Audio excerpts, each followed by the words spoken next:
What's going on, everybody? This one's a little bit different than my normal videos.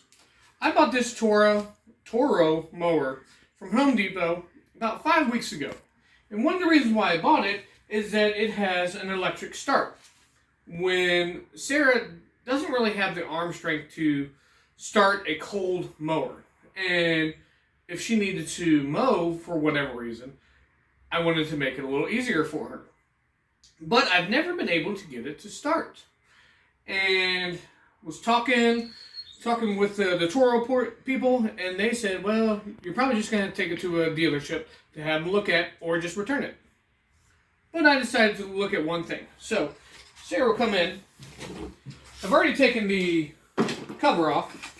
This here is the battery. This here is the fuse part. But what you have here, hopefully this will show up, is a 40 amp fuse. That's blown.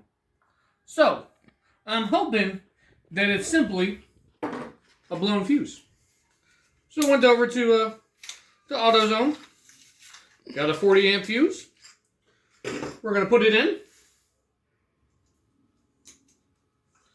And we're going to give it a shot.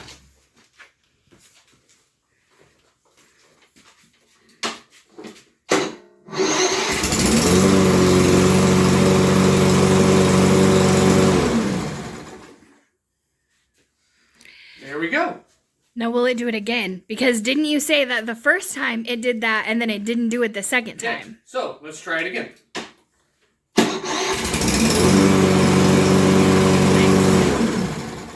I was just checking because remember you said... I do, yeah, now with her telling me, it did remind me that it did start one time.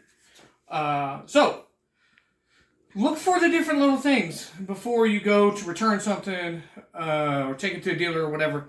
This cost me $4 to do, and took me no time because I was already going right next door to AutoZone. And it's a quick one for if you have a Toro motor. And yeah, talk to you guys here later.